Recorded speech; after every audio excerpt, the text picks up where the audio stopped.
tadi kan sempat dibilang kalau misalnya minggu depan bakal nyampein draft revisi undang-undang hak cipta. Mungkin poin-poin krusial yang dibahas nanti akan apa aja. Terus nanti juga kan aksi salah satu ngedorong untuk direct lisensi. Nah, nanti apakah dalam revisi undang-undang hak cipta yang akan diajukan akan melewati LMKN gitu? Misalnya LMKN sudah tidak dilibatkan kembali seperti itu. Makasih. Jadi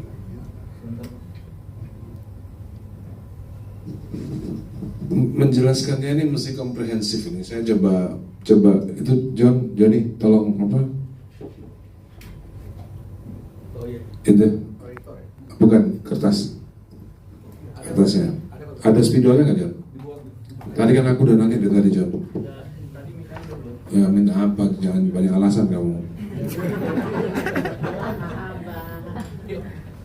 Ada spidol, oke.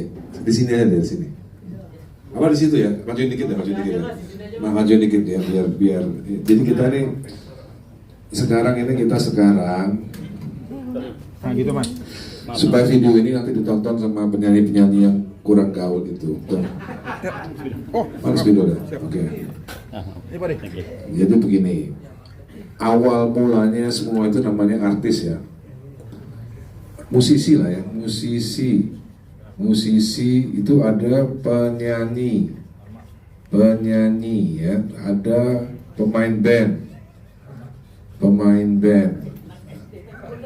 Iya, dari awal supaya nggak bingung gitu. Musisi. Mereka pengen rekaman kan? Oke, mereka rekaman, sini rekaman ya. Mereka rekaman. Lalu siapa yang membiayai? Namanya label. Bisa label sendiri, bisa label orang lain. Label ya. Label itu bisa ada di sini ada Aquarius, contohnya ya.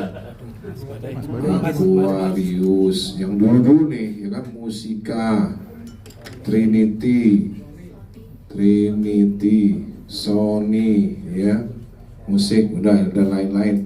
Ini rekaman. Nah, ketika mereka rekaman itu, mereka mendapatkan royalti yang namanya mechanical. Sebentar. Ya udah nggak salah harusnya pakai apa mechanical rights. Mechanical rights. Nah, ini untuk komposer. Nah, ketika musisi ini rekaman menghasilkan apa? CD kan ya, kaset atau CD. Dulu ya, kaset 90-an sampai 2000, di tahun 90-an, 70-an ya, pokoknya 70-an, 90-an sampai 2000-an. 2000-an. Kaset, CD, ya kan 2000-an. 97 juga ada sih. Pokoknya sekitar gini lah CD compact disc terus lagi digital ya. Digital. Nah, digital. Dalam ini namanya platform ya. Ada platform digital, ada platform analog, kaset dan CD. Ini menghasilkan sebuah royalti untuk komposer. Hak ekonominya ya, hak ekonominya royalti untuk komposer untuk di sini. Namanya mechanical rights. Pencipta lagu dapat dari total itu 9% di kontrak.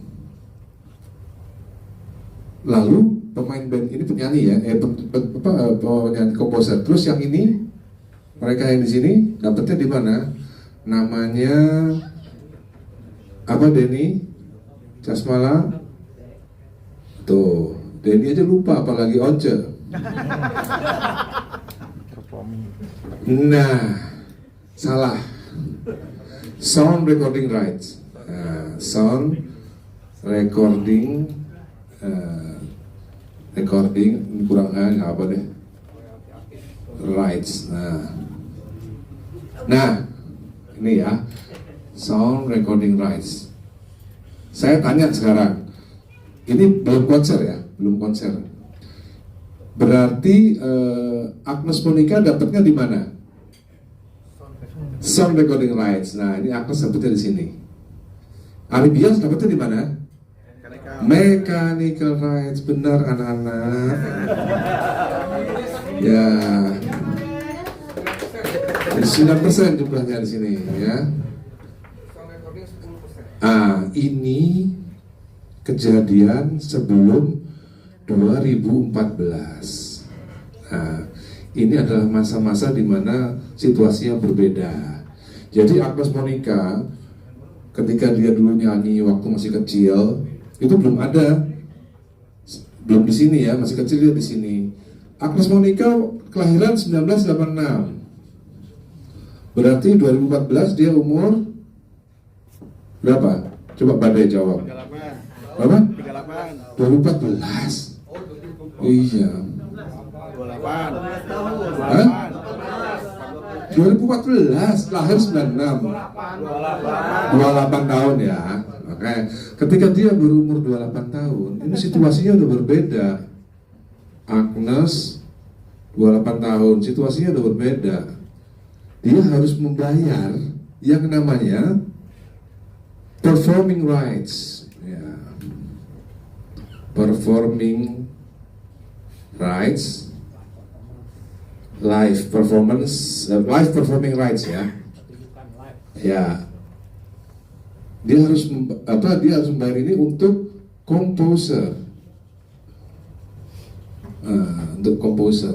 Ini ada hak komposer di sini semenjak 2014 melalui UU nomor 28 ya. Hak cipta, tentang hak cipta. Pasal 9 bunyinya harus ada izin. Nah, pasal 9 berdasarkan pasal 9 harus ada izin. Nah, ini yang Agnes selama 10 tahun dia nggak ngerti ini. Tapi begitu ngerti dia bukannya minta maaf, tapi malah ngotot bahwa harus nggak bayar gitu kan, harus nggak minta izin. Alhasil tahun 2025 diputuskan bersalah. Untuk sampai sini paham ya? Oke. Ada yang ditanyakan Badai? Wartawan ada yang ditanyakan? Lanjut Mas. Nggak ada ya? Oke, sekarang kita lanjut.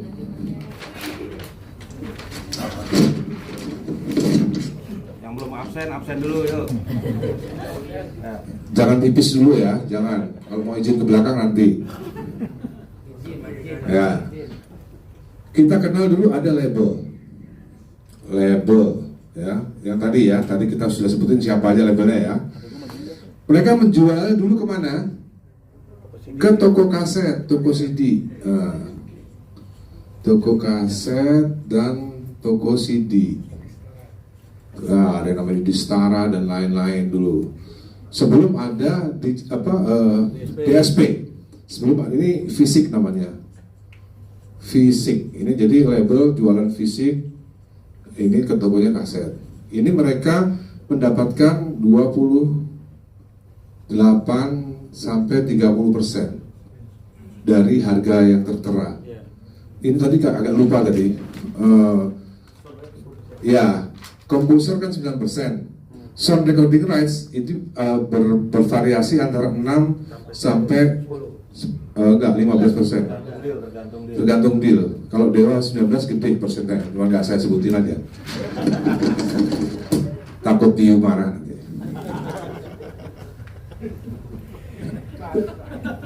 Ulangi lagi ya, label Aquarius, Sony, Trinity, Musika, mereka menjual fisik. Yaitu fisik itu adalah CD atau kaset. Ini namanya disebut fisik. Lalu label juga jualan yang namanya DSP, digital streaming platform. Nah, jualnya kemana? Macam-macam. Ya, platform apa aja, Langit Musik, ya kan, Spotify, Apple, Langit Musik, ya kan, Langit Musik, YouTube. Ini namanya pokoknya yang digital tuh kesini semua. Nah, ini semua itu kita sebut hak ekonomi yang bisa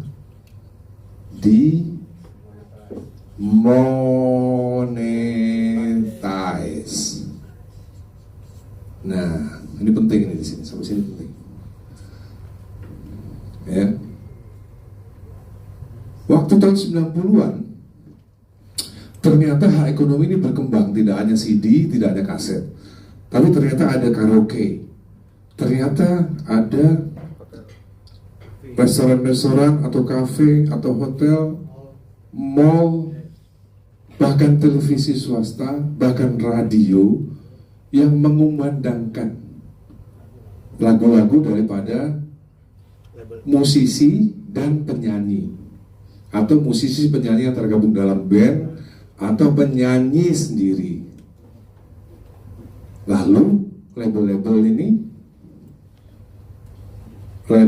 ini bingung gimana caranya untuk mengkoleksi hak ekonomi di seluruh Indonesia, mengkolek penyanyi band cafe yang nyanyi lagu-lagu Dewa, nyanyi lagu-lagu Padi, nyanyi lagu-lagu Krispatih, seluruh Indonesia, mengkolek karaoke-karaoke yang memanfaatkan master atau lagu-lagu daripada band Dewa 19, Padi, Krispatih, The Groove, lagu-lagunya Denny Casmala ini, izinkanlah, itu kan semua karaoke setiap malam nyanyi. Judulnya apa namanya? Berharap tak berpisah. Gimana caranya? Bingung LMK ini, nggak bisa. Mereka akhirnya membentuk sebuah wadah namanya LMK. Dulu yang pertama itu KCI, lalu ada WAMI. Jadi kesimpulannya apa? Label membentuk lembaga untuk mengkolek sesuatu yang tidak bisa dimonetize.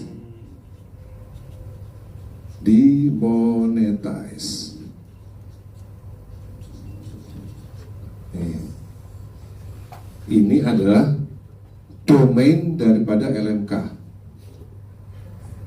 Domain bahasa Indonesianya apa domain itu? Ruang lingkup. Kalau Giring waktu itu ngomong apa dia? Domisili ya. Sesama PSI kok gitu sih lo? Oh iya, sesama PSI. Kan ditanya ya. Harusnya ngomongnya domain. Nah, jadi domainnya LMK ini adalah mengkolek sesuatu yang tidak bisa dimonetize. Sekarang saya tanya, apakah konser musik, saya tanya sama wartawan, konser musik penyanyi atau band ya sangat terkenal.